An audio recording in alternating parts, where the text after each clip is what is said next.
오늘 하나님의 말씀은 고린도전서 3장 10절에서 15절까지 말씀이 되겠습니다.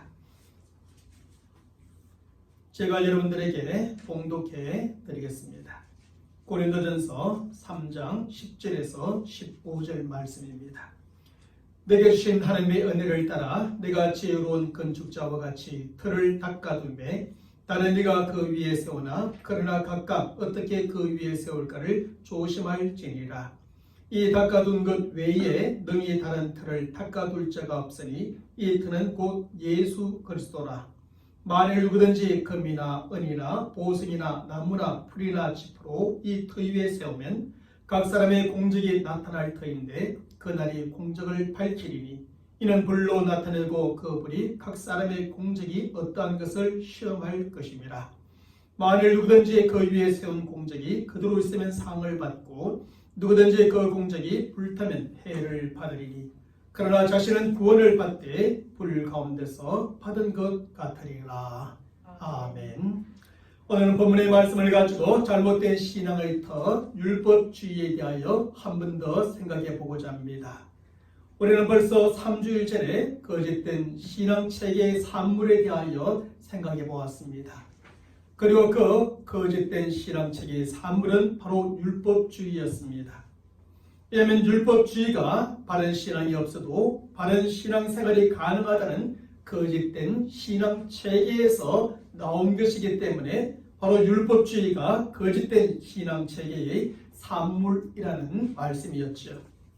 오늘은 우리의 신앙과 신앙생활에서 볼 수 있는 잘못된 신앙의 터, 율법주의에 대하여 또 한번 생각해 보고자 합니다. 다시 말하면 율법주의는 잘못된 신앙의 터라는 것이요, 그 잘못된 신앙의 터 위에 자신의 신앙과 신앙생활을 세워가는 사람들이 참으로 많다는 것입니다. 우리가 거짓된 신앙체계인 율법주의에 빠지지 않기 위해서는 율법주의의 본질에 대하여 꿰뚫어 보아야 합니다. 그리고 우리는 3주 전에 율법주의의 본질에 대하여 이미 생각해 보았지요. 그리고 우리는 우리의 신앙과 신앙생활을 율법주의가 아니라 예수 그리스도 곧 복음의 터 위에 세워가야만 하는 것입니다. 사도 바울은 오늘 본문 10절과 11절의 말씀에서 우리의 신앙과 신앙생활의 터에 대하여 이렇게 잘 가르쳐주고 있습니다. 우리 다시 한번 10절과 11절의 말씀을 읽어보겠습니다. 내게 주신 하나님의 은혜를 따라 내가 지혜로운 건축자와 같이 틀을 닦아두매 다른 이가 그 위에 세우나 그러나 각각 어떻게 그 위에 세울까를 조심할지니라. 이 닦아둔 것 외에 능히 다른 틀을 닦아둘 자가 없으니 이 틀은 곧 예수 그리스도라. 여기서 바울은 우리의 신앙과 신앙생활의 터는 오직 하나밖에 없는데 그것은 예수 그리스도라고 가르쳐주고 있습니다. 그러므로 우리는 우리의 신앙과 신앙생활을 예수 그리스도 곧 복음의 터 위에 세워가야 한다는 말씀입니다. 그런데 문제는 바울 외에 틀을 닦아두는 다른 사람들이 있다는 것입니다. 바울이 닦아둔 예수 그리스도 복음이라는 터 말고 저들이 닦아둔 다른 터가 있다는 것이지요. 그러면 바울 외에 터를 닦아둔 다른 사람들이 누구일까요? 저들은 바로 유대인들이라는 말씀입니다. 그리고 유대인들이 닦아둔 다른 터가 무엇일까요? 그 다른 터는 바로 율법주의라고 하는 것입니다. 거짓된 신앙체계에 빠진 유대인들은 그 신앙체계에 따라 율법을 잘못 해석하고 적용함으로 율법주의를 만들어내게 됩니다.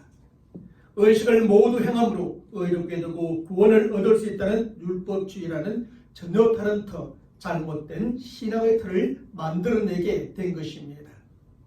그리고 저들은 율법주의라는 잘못된 터 위에 저들의 신앙과 신앙생활을 세워갔던 것입니다. 의식을 모두 행함으로 의롭게 되고 구원을 얻을 수 있으라는 믿음으로 그것을 철저하게 지키고자 하였습니다. 사실 이렇게 의롭게 되고 구원을 얻으려면 저들의 모든 의식을 100% 완벽하게 다 지켜야만 하는 것입니다. 하지만 그 누구도 모든 의식을 100% 완벽하게 지킬 수 없는데 저들은 의식을 그렇게 다 지키고자 몸부림을 쳤던 것입니다. 그가 의식을 지키는 신앙의 본질도 모르는 채 그저 의식만을 지키는데 최선을 다하였습니다.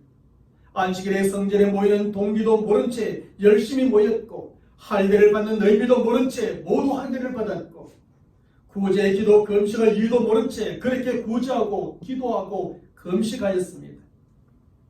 그래서 저들의 모든 의식과 행위는 결국 신앙의 본질이 없는 형식적이고 외식적인 의식이요 행위가 되고 만 것이었지요.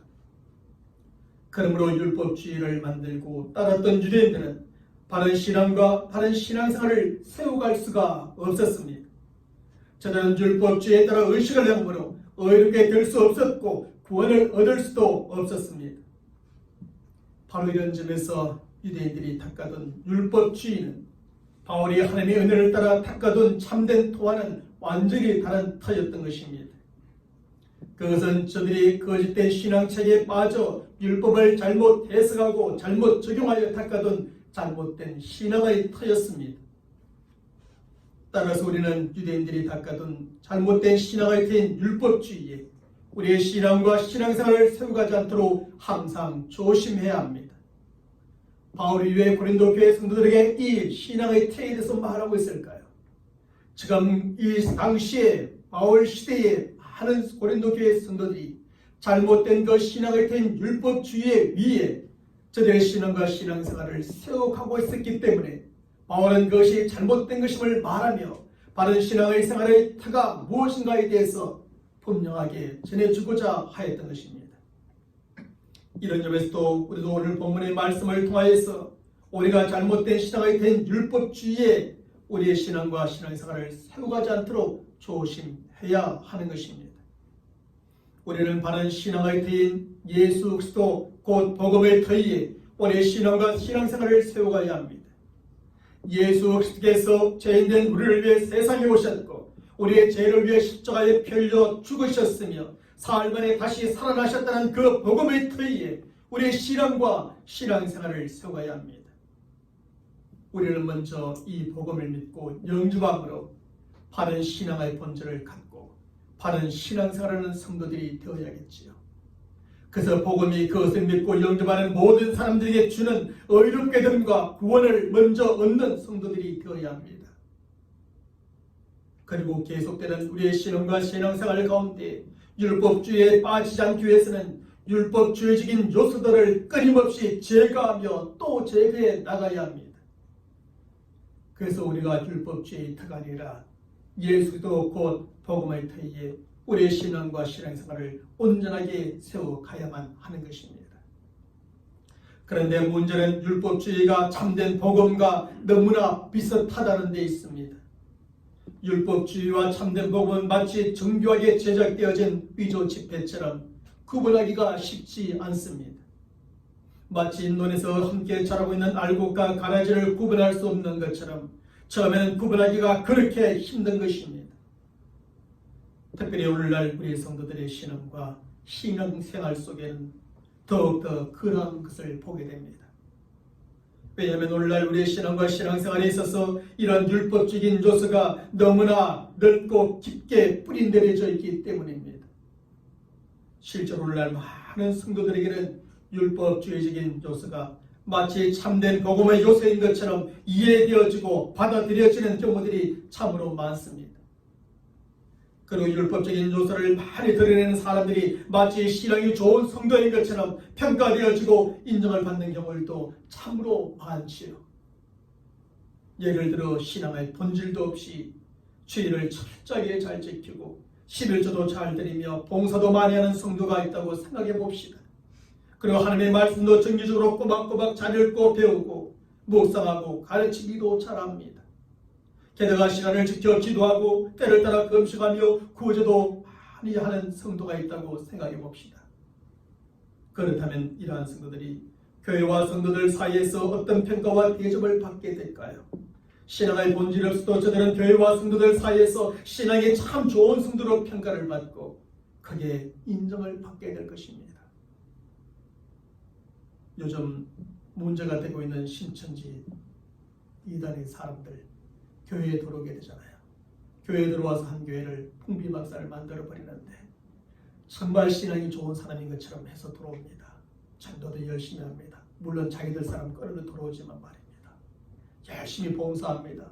헌금도 열심히 합니다. 다른 사람과 교제도 잘 나눕니다. 그래서 그 교회에 적응을 빨리 해버리고 적응하면 인정을 받고 평가를 받고 그 교회에서 집사가 되고 그래서 몇 년을 거치는 가운데 그 교회를 서서히 장악해 나갑니다. 그런 목적을 가지고 드는 신천지 교회인데 보통 우리 성도들은 그것을 잘 모릅니다. 심지어 목사님들도 잘 모릅니다. 열심히 교회 나가고 헌금 많이 하고 전도 많이 하면 최고 아닙니까?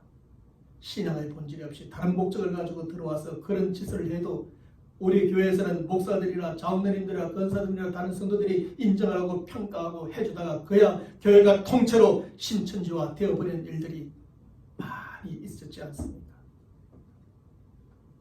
신앙의 본질이 없어도 얼마든지 그렇게 할 수 있다는 겁니다.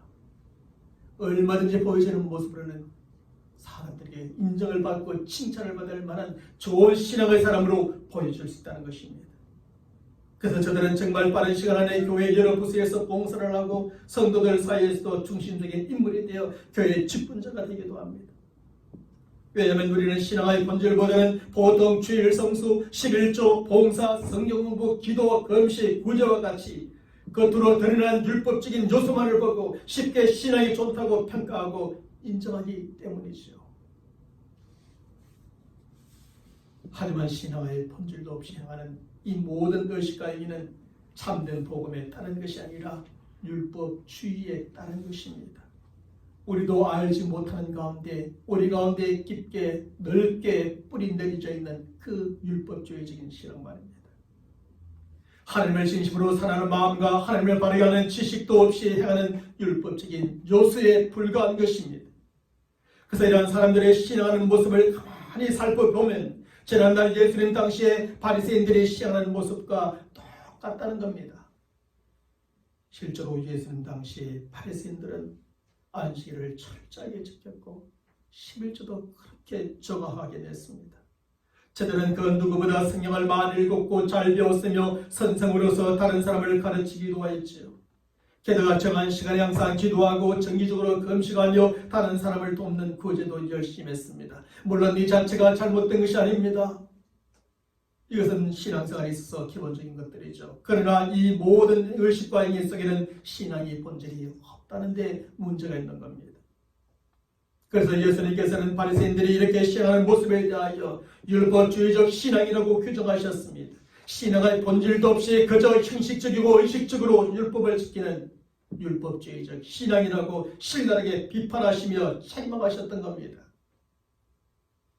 그런데 오늘날의 교회와 성도들 가운데도 율법주의적 신앙을 가지고 신앙생활하는 성도들이 많이 있습니다. 신앙의 본질도 없이 그저 형식적이고 외식적으로 율법을 지키는 율법주의적으로 신앙생활하는 성도들이 많이 있는 겁니다.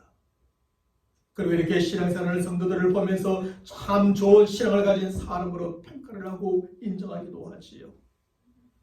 결국 오늘날의 교회와 성도들은 예수님께서 그렇게 비판하고 책망하셨던 율법주의 신앙을 그대로 받아들이고 그 기초에서 신앙생활하는 성도들이 많이 있는 겁니다. 이런 점에서 우리도 우리 자신을 한 번쯤 점검해 볼 필요가 있습니다. 나는 정말 율법주의적으로 신앙생활을 하고 있는 것은 아닌지, 내가 신앙생활하는 신앙의 그 모습 속에는 율법주의적인 요소들만 가득한 것은 아닌지, 또한 율법주의적 신앙이 교회와 성도들 안에 얼마나 널리 퍼져 있는지에 대해서는 성도들의 삶 속에 나타나는 열매만 보아도 잘 알 수 있습니다. 오늘날의 교회와 성도들 가운데는 온갖 신앙적인 언어와 형식과 모양은 참으로 가득합니다. 하지만 하나님의 능력과 주님과 동행하는 삶의 열매는 거의 없습니다. 사랑과 희락과 화평과 오래 참음과 자비와 양성과 충성, 온유와 절제와 같은 성령의 열매는 나타나지 않습니다. 왜 그렇습니까? 이것은 주의를 지키지 않아서가 아닙니다. 이것은 하나님의 말씀을 잘 몰라서도 아닙니다. 이것은 기도를 적게 하였거나 봉사를 하지 않아서도 아닙니다. 이것은 근본적으로 바른 신앙과 바른 신앙생활에 대한 교회와 성도들이 이해가 잘못되어져 있기 때문입니다. 여기서부터 시작되어집니다. 예수 그리스도, 그분의 복음의 터 위에 신앙이 세워져 있는 것이 아니라 율법주의의 터 위에 그것이 세워져 있기 때문입니다. 모든 것을 율법주의적으로 이해하고 신앙생활을 하기 때문에 신앙적인 언어와 형식과 모양은 가득하지만 복음에 합당한 열매가 없는 겁니다. 사랑하는 성도 여러분, 사실 교회와 성도들이 어떤 성도의 신앙을 평가하고 인정한다는 것이 바람직하지는 않은 겁니다. 그럼에도 불구하고 불가불 어떤 성도의 신앙을 평가하고 인정해야 할 때가 있고 그렇게 함으로써 교회의 직분자로 세워야 할 때가 있는 것이지요. 그때 무엇을 보고 평가하고 인정하며 세워야 할까요? 어떤 신앙적인 언어와 형식과 모양을 보고 평가하고 세우는 것이 아니라 복음에 합당한 열매를 보고 평가하며 세워야 합니다. 그 사람에게 신앙의 본질이 있는지 없는지는 정말 우리가 누군가를 보면서 알 수가 없습니다. 그러나 한 가지, 열매를 보면 알 수 있게 됩니다. 물론 신앙적인 언어와 형식과 모양을 전혀 보지 않을 수는 없고 참고하지 않을 수는 없겠지요. 이분이 주의를 얼마나 잘 지키는지, 또 내야 될 11조를 얼마나 잘 내는지, 얼마나 열심히 봉사하고 기도하고 헌신하는지 볼 수밖에 없겠지요. 하지만 이것보다 더 중요하게 평가되어야 할 것이 신앙에 합당한 열매가 있느냐 없느냐라는 것입니다. 그러므로 교회가 어떤 성도의 신앙을 평가하고 인정하며 세우기 위해서는 너무 서두르지 말아야 합니다. 왜냐하면 복음에 합당한 신앙적인 열매는 한순간 하루아침에 맺혀지고 볼 수 있는 것이 결코 아니기 때문입니다. 그래서 교회에서는 최소한 집사를 세우든 어떤 봉사의 직을 세우든 건사를 세우든 안수사를 세우든 장로를 세우든 일정 기간을 거친 이후에야 세우게 됩니다. 최소한 그 기간 동안에 그 사람을 주의 깊게 보고 그 사람의 신앙생활하는 것도 주의 깊게 보고 그 사람이 말하는 것, 행동하는 것, 삶의 일부도 주의 깊게 보면서 세우고자 하는데 목적이 있는 것이죠.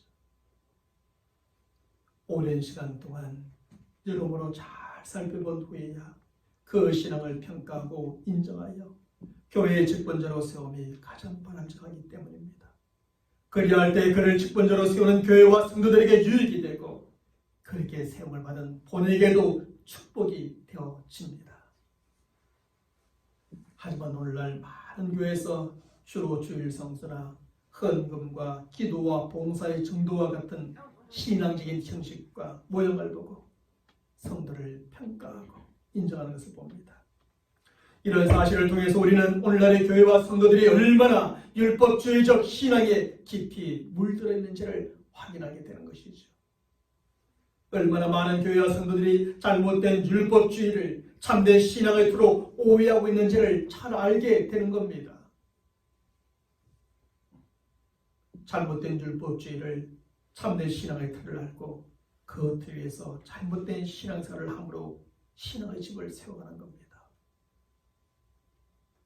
그러므로 오늘날 우리는 우리의 신앙과 신앙생활을 잘못된 신앙에 대한 율법주의에 세워지고 있다면 그것에서 옮겨 참된 신앙의 터인 예수도 복음 위로 옮겨가야만 합니다. 만일 우리가 잘못된 신앙에 대한 율법주의에 우리의 신앙과 신앙생활을 계속 세워가면 어떻게 될까요? 그것은 잘못된 터 위에 우리의 집을 지어가는 것과 같은 결과를 가져오고야 합니다. 우리가 아무리 크고 멋지게 집을 잘 지었어도 잘못된 터 위에 세우게 되면 그 집은 쉽게 무너지고 마는 것입니다. 큰 바람이 불고 홍수가 나면 아무리 튼튼하고 아름답게 지은 집도 크게 무너지고 마는 것입니다. 위가 아무리 튼튼하면 무엇합니까? 기초가 잘못되었는데 말입니다. 이와 같이 우리가 잘못된 신앙에 대한 율법주의에 우리의 신앙과 신앙생활을 세워가면 결국 무너질 때가 오고야 마는 겁니다. 우리가 예수 그리스도 그 복음보다 신앙적인 행위인 율법주의를 더 신뢰했던 만큼 그 무너짐은 더 크고 심할 수밖에 없는 것입니다. 사실 우리가 잘못된 신앙의 된줄법주의에 우리의 신앙과 신앙생활을 생각할 때 평상시에는 그것이 잘못되었다는 것을 전혀 모릅니다. 우리의 잘못된 신앙의 된줄법주의가 무너질 때 우리의 신앙과 신앙생활도 함께 무너지라는 것을 평상시에는 잘 모릅니다. 하지만 언젠가 환난일 때, 핍박일 때, 시험일 때, 어려움일 때가 찾아오면 그때야 드디어 드러나게 되고 깨닫게 되는 것이죠. 율법주의적 신앙과 신앙생활은 그때를 견딜 수 없고 이길 수 없음을 그때야 드디어 깨닫게 됩니다. 환난에 별교하고 핍박에 타협하고 시험에 넘어지고 어려움에 포기함으로 우리의 신앙과 신앙생활도 그만 무너지고 마는 겁니다. 실제로 율법주의의 신앙과 신앙생활을 세워갔던 많은 성도들이 환난의 때, 핍박의 때, 시험의 때, 어려움의 때에 그만 무너지고 말았던 성경의 기록도 우리 기독교 역사에도 수없이 많았습니다.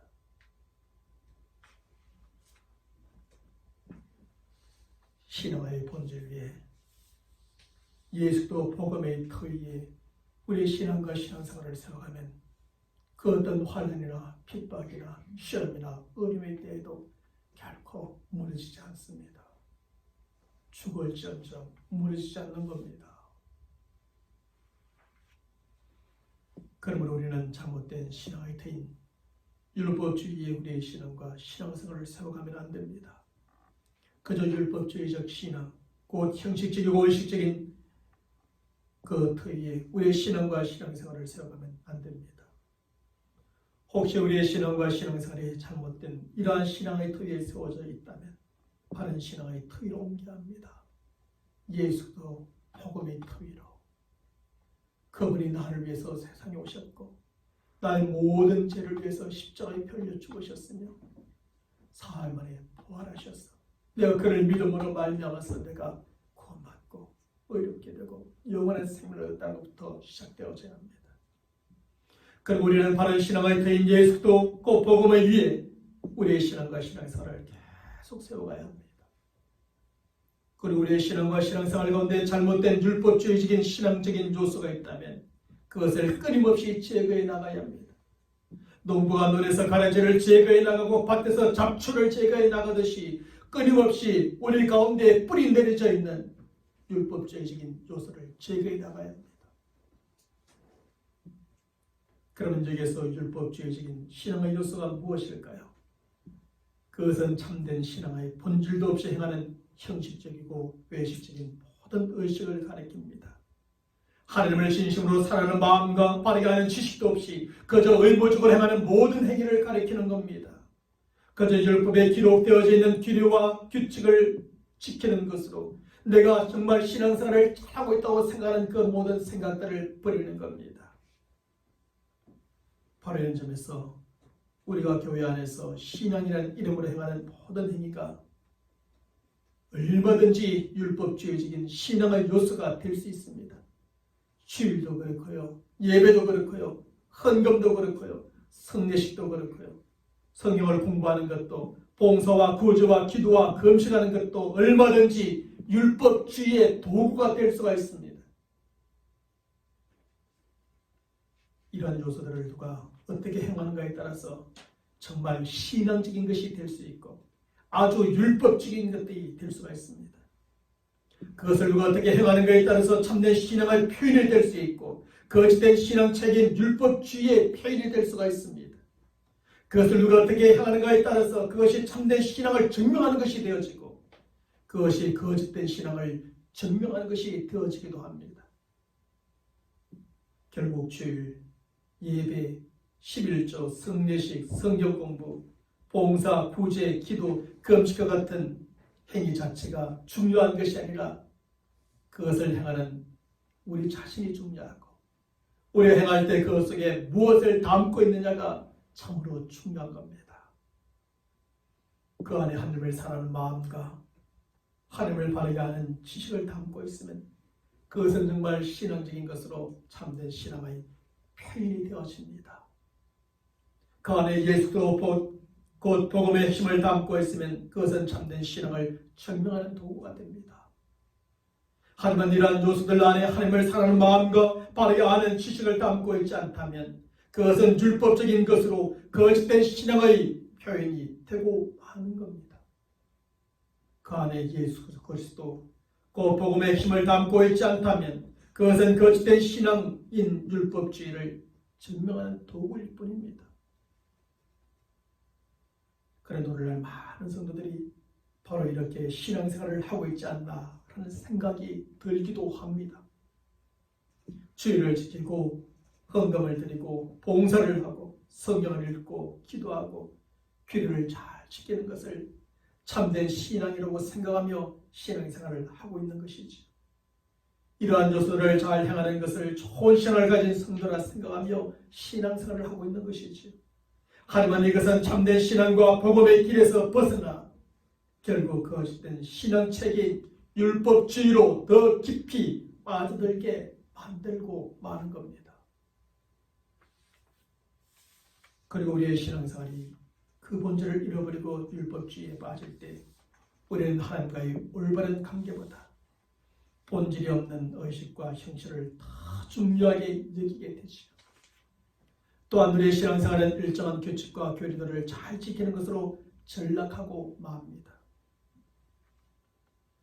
그러면 그 결과는 하늘과 우리가 분리되고 하나님의 은혜는 사라지고 우리는 영적 소경이 되어 복음에 합당한 삶도 열매도 없는 그의 세상의 혼과 죄악으로 가득한 모습만이 드러나게 됩니다. 마치 잎사귀만 무성한 무화과 나무처럼 우리 주위의 신앙적인 모양은 무성하나 열매가 없는 신앙생활을 하게 되죠. 곡식이 아닌 가라지가 되고 알곡이 아닌 쭉정이가 되어 결국 하나님의 심판과 멸망을 면할 수 없게 되어지는 겁니다.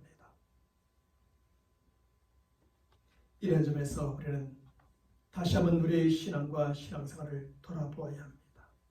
내가 율법주의 터위에 나의 신앙과 신앙생활을 세워가고 있는 것은 아닌지, 나는 바른 신앙의 터인 예수 그리스도 곧 복음 위에 나의 신앙과 신앙생활을 세워가고 있는 것이 맞는지 말입니다.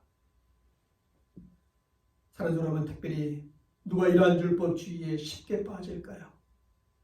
일반적으로 오랜 신앙의 연륜을 가진 성도들이 이러한 율법주의에 쉽게 빠지고 맙니다. 사실 영적으로 어린 상태에 있는 성도들은 이러한 율법주의에 빠질 만큼 신앙에 대해서도 신앙생활에 대해서도 아직 잘 알고 있지를 못합니다. 실제로 예수님 당시의 사람들을 보면 아직 어린 상태의 신앙인들이 아니라 주로 바리새인들이 여기에 빠지게 되었지요. 바리새인들 중에서도 종교적으로 최고의 위치에 있었던 제사장들, 서기관들, 장로들이었습니다. 그런데 오늘날에도 이러한 율법주의적인 신앙에 쉽게 빠지는 성도들은 이제 갓 신앙생활을 시작한 성도들이 아닙니다.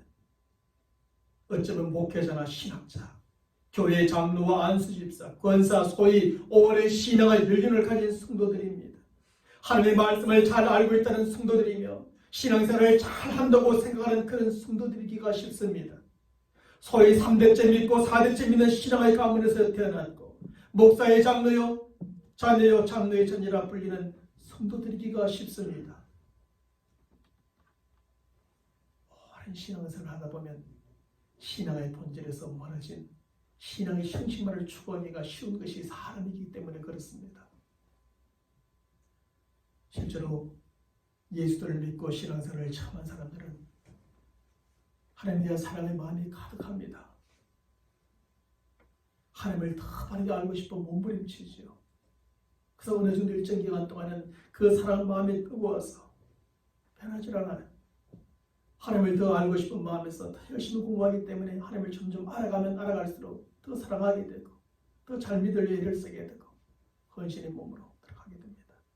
근데 어느 정도 신앙의 연륜이 생겨지게 되면 지난날의 사랑의 감격도 다 잊혀지고 하나님에 대한 것도 다 잊혀지고 그저 교회에서 이루어지는 모든 행사들과 일들과 또 모든 여러 가지 기회들 이런 것들만 생각하게 됩니다. 그러다 보니 오랜 신앙의 연륜을 가진 성도들이 오히려 이러한 율법주의, 형식과 외식에 매여 있는 율법주의에 빠지기가 쉬워지는 겁니다. 이런 점에서 저를 포함하여 이런 부류에 속하는 성도들이라면 율법주의에 빠지지 않도록 스스로 조심하고 또 삼가해야 합니다. 우리는 10년, 20년, 30년 오랫동안 신앙생활을 했던 신앙의 혈륜을 찾아가지 말아야 합니다. 우리는 소위 3대째 믿고 4대째 믿고 있다는 신앙의 가문을 내어세우지 말아야 합니다. 우리는 목사리, 장로리, 권사리, 직분으로 나를 안전하다고 생각하지 말고 하나님의 말씀을 잘 안다는 것으로 나를 평가받으려 하지 말아야 합니다. 이런 분들일수록 저를 포함하여 율법주의를 더 경계해야 하고 그것에 빠지지 않도록 더욱 조심해야 합니다. 그리고 신앙생활과 삶 속에서 율법주의적인 요소들이 없는지 끊임없이 분별해야 되고 끊임없이 그것을 제거해 나가야 합니다. 그래서 우리는 잘못된 신앙의 된 율법주의에 우리의 신앙과 신앙생활을 세워가지 말아야 합니다. 우리는 바른 신앙의 터인 예수 그리스도 그 복음 위에 우리의 신앙과 신앙생활을 세워가야 합니다.